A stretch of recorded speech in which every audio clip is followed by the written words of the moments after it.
To the stockholders of Berkshire Hathaway, March 14th, 1978. Operating earnings in 1977 of $21,904,000, or $22.54 per share, were moderately better than anticipated a year ago. Of these earnings, $1.43 per share resulted from substantial realized capital gains by blue chip stamps, which, to the extent of our proportional interest in that company, are included in our operating earnings figure. Capital gains or losses realized directly by Berkshire Hathaway or its insurance subsidiaries are not included in our calculation of operating earnings. While too much attention should not be paid to the figure for any single year, over the longer term, the record regarding aggregate capital gains or losses obviously is of significance. Textile operations came in well below forecast, while the results of the Illinois National Bank, as well as the operating earnings attributable to our equity interest in blue chip stamps, were about as anticipated. However, insurance operations, led again by the truly outstanding results of Phil Leish's managerial group at National Indemnity Company, were even better than our optimistic expectations. Most companies define record earnings as a new high in earnings per share. Since businesses customarily add from year to year to their equity base, we find nothing particularly noteworthy in a management performance combining, say, a 10% increase in equity capital and a 5% increase in earnings per share. After all, even a totally dormant savings account will produce steadily rising interest earnings each year because of compounding. Except for special cases, for example, companies with unusual debt-equity ratios or those with important assets carried at unrealistic balance sheet values, we believe a more appropriate measure of managerial economic performance to be return on equity capital. In 1977, our operating earnings on beginning equity capital amounted to 19%, slightly better than last year and above both our own long-term average and that of American industry in aggregate. But while our operating earnings per share were up 37% from the year before, our beginning capital was up 24%. Making the gain in earnings per share considerably less impressive than it might appear at first glance.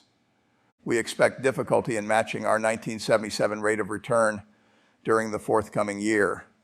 Beginning equity capital is up 23% from a year ago, and we expect the trend of insurance underwriting profit margins to turn down well before the end of the year.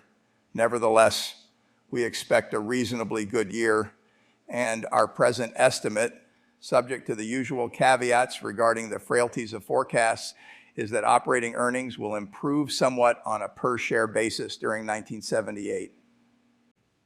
Textile operations. The textile business again had a very poor year in 1977.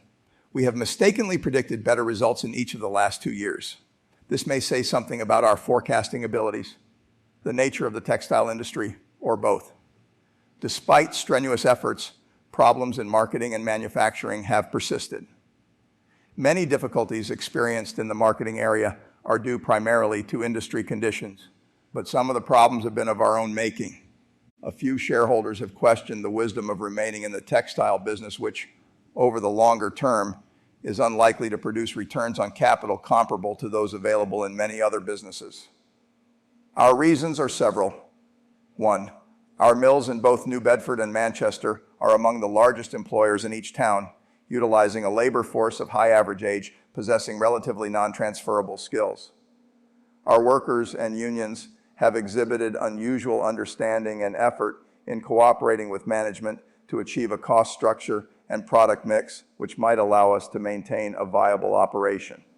2, management also has been energetic and straightforward in its approach to our textile problems. In particular, Ken Chase's efforts after the change in corporate control took place in 1965 generated capital from the textile division needed to finance the acquisition and expansion of our profitable insurance operation. 3, with hard work and some imagination regarding manufacturing and marketing configurations, it seems reasonable that at least modest profits in the textile division can be achieved in the future. Insurance underwriting. Our insurance operation continued to grow significantly in 1977. It was early in 1967 that we made our entry into this industry through the purchase of National Indemnity Company and National Fire and Marine Insurance Company for approximately $8.6 million. In that year, their premium volume amounted to $22 million. In 1977, our aggregate insurance premium volume was $151 million. No additional shares of Berkshire Hathaway stock have been issued to achieve any of this growth. Rather, this almost 600% increase has been achieved through large gains in National Indemnity's traditional liability areas, plus the starting of new companies, the purchase for cash of other insurance companies, and finally through the marketing of additional products, most significantly reinsurance within the National Indemnity Company corporate structure. In aggregate, the insurance business has worked out very well, but it hasn't been a one-way street. Some major mistakes have been made during the decade, both in products and personnel. We experienced significant problems from 1, a surety operation initiated in 1969, 2, the 1973 expansion of Home and Automobile's urban auto marketing into the Miami, Florida area, 3, a still unresolved aviation fronting arrangement, and 4, our workers' compensation operation in California, which we believe retains an interesting potential upon completion of a reorganization now in progress. It is comforting to be in a business where some mistakes can be made and yet a quite satisfactory overall performance can be achieved.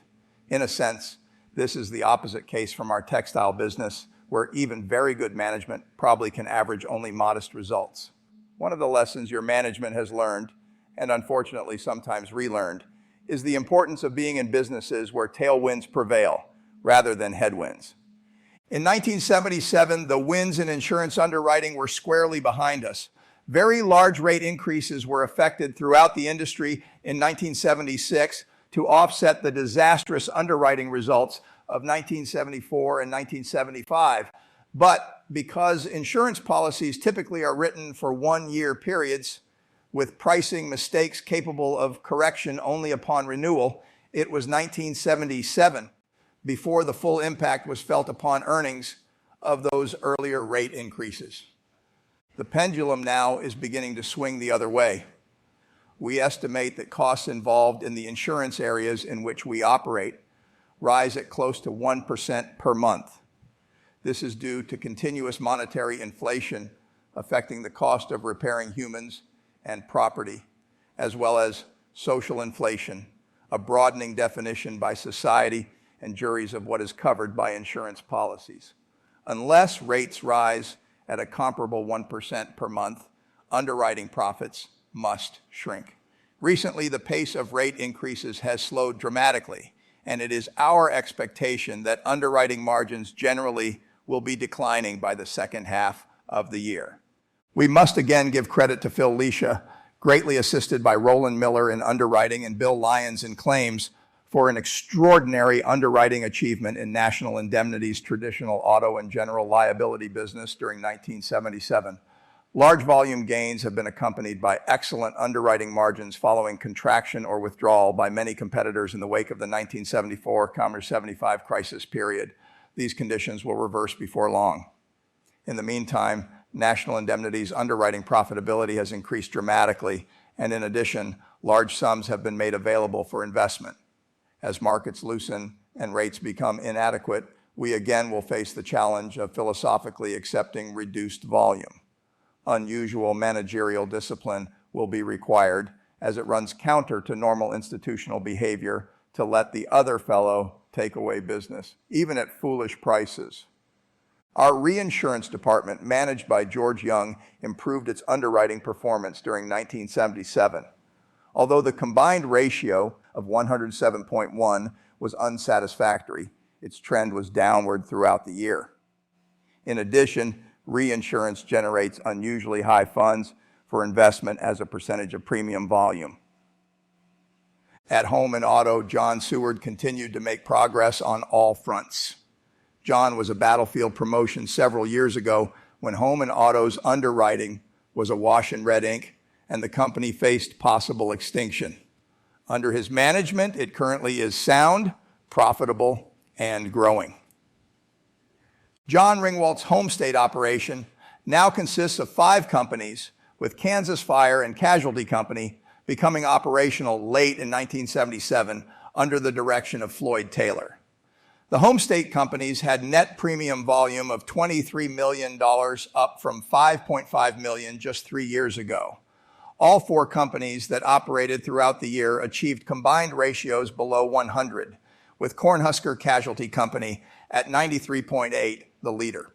In addition to actively supervising the other 4 home state operations, John Ringwalt manages the operations of Cornhusker, which has recorded combined ratios below 100 in 6 of its 7 full years of existence, and from a standing start in 1970, has grown to be one of the leading insurance companies operating in Nebraska, utilizing the conventional independent agency system. Lakeland Fire and Casualty Company, managed by Jim Stodolka, was the winner of the Chairman's Cup in 1977 for achieving the lowest loss ratio among the home state companies. All in all, the home state operation continues to make excellent progress. The newest addition to our insurance group is Cypress Insurance Company of South Pasadena, California. This workers' compensation insurer was purchased for cash in the final days of 1977, and therefore its approximate $12.5 million volume for that year was not included in our results. Cypress and National Indemnity's present California workers' compensation operation will not be combined, but will operate independently, utilizing somewhat different marketing strategies. Milt Thornton, president of Cypress since 1968, runs a first-class operation for policyholders, agents, employees, and owners alike. We look forward to working with him. Insurance companies offer standardized policies which can be copied by anyone. Their only products are promises. It is not difficult to be licensed, and rates are an open book. There are no important advantages from trademarks, patents, location, corporate longevity, raw material sources, etc., and very little consumer differentiation to produce insulation from competition. It is commonplace in corporate annual reports to stress the difference that people make. Sometimes this is true and sometimes it isn't, but there is no question that the nature of the insurance business magnifies the effect which individual managers have on company performance. We are very fortunate to have the group of managers that are associated with us. Insurance investments. During the past 2 years, insurance investments at cost, excluding the investment in our affiliate Blue Chip Stamps, have grown from $134.6 million to $252.8 million.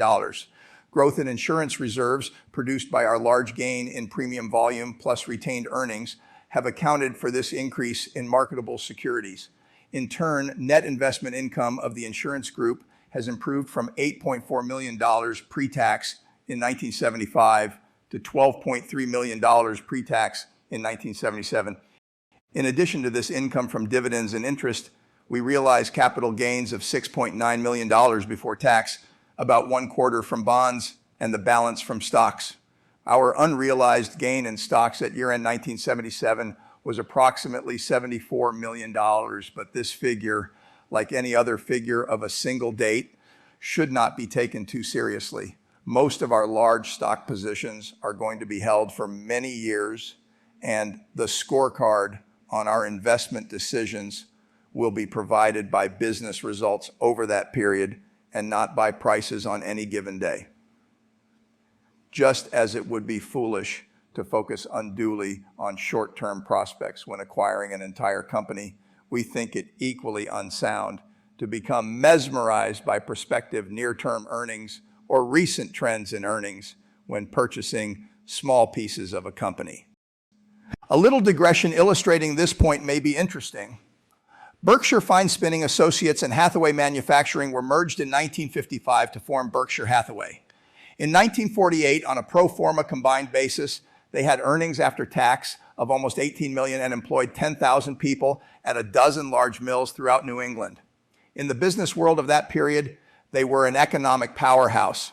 For example, in that same year, earnings of IBM were $28 million, now $2.7 billion, Safeway stores $10 million, Minnesota Mining $13 million, and Time $9 million. But in the decade following the 1955 merger, aggregate sales of $595 million produced an aggregate loss for Berkshire Hathaway of $10 million. By 1964, the operation had been reduced to 2 mills and net worth had shrunk to $22 million from $53 million at the time of the merger. So much for single-year snapshots as adequate portrayals of a business. We select our marketable equity securities in much the same way we would evaluate a business for acquisition in its entirety. We want the business to be, one that we can understand, two, with favorable long-term prospects, three, operated by honest and competent people, and four, available at a very attractive price. We ordinarily make no attempt to buy equities for anticipated favorable stock price behavior in the short term. In fact, if their business experience continues to satisfy us, we welcome lower market prices of stocks we own as an opportunity to acquire even more of a good thing at a better price. Our experience has been that pro rata portions of truly outstanding businesses sometimes sell in the securities markets at very large discounts from the prices they would command in negotiated transactions involving entire companies. Consequently, bargains in business ownership, which simply are not available directly through corporate acquisition, can be obtained indirectly through stock ownership. When prices are appropriate, we are willing to take very large positions in selected companies, not with any intention of taking control and not foreseeing sellout or merger, but with the expectation that excellent business results by corporations will translate over the long term into correspondingly excellent market value and dividend results for owners, minority, as well as majority. Such investments initially may have negligible impact on our operating earnings. For example, we invested $10.9 million in Capital Cities Communications during 1977. Earnings attributable to the shares we purchased totaled about $1.3 million last year, but only the cash dividend, which currently provides $40,000 annually, is reflected in our operating earnings figure. Capital Cities possesses both extraordinary properties and extraordinary management, and these management skills extend equally to operations and employment of corporate capital. To purchase directly properties such as Capital Cities owns would cost in the area of twice our cost of purchase via the stock market, and direct ownership would offer no important advantages to us. While control would give us the opportunity and the responsibility to manage operations and corporate resources, we would not be able to provide management in either of those respects equal to that now in place. In effect, we can obtain a better management result through non-control than control. This is an unorthodox view, but one we believe to be sound. Banking. In 1977, the Illinois National Bank continued to achieve a rate of earnings on assets about 3 times that of most large banks. As usual, this record was achieved while the bank paid maximum rates to savers and maintained an asset position combining low risk and exceptional liquidity. Gina Begg formed the bank in 1931 with $250,000. In its first full year of operation, earnings amounted to $8,182. Since that time, no new capital has been contributed to the bank. On the contrary, since our purchase in 1969, dividends of $20 million have been paid. Earnings in 1977 amounted to $3.6 million, more than achieved by many banks 2 or 3 times its size. Late last year, Gene, now 80 and still running a banking operation without peer, asked that a successor be brought in. Accordingly, Peter Jeffrey, formerly president and chief executive officer of American National Bank of Omaha, has joined the Illinois National Bank effective March 1st as president and chief executive officer. Gene continues in good health as chairman. We expect a continued successful operation at Rockford's leading bank. Blue chip stamps. We again increased our equity interest in blue chip stamps and owned approximately 36.12% at the end of 1977. Blue chip had a fine year, earning approximately $12.9 million from operations, and in addition, had realized securities gains of $4.1 million. Both Wesco Financial Corp., an 80% owned subsidiary of Blue Chip Stamps managed by Louis Vincenti, and See's Candies, a 99% owned subsidiary managed by Chuck Huggins, made good progress in 1977. Since See's was purchased by Blue Chip Stamps at the beginning of 1972, pre-tax operating earnings have grown from $4.2 million to $12.6 million with little additional capital investment. See's achieved this record while operating in an industry experiencing practically no unit growth.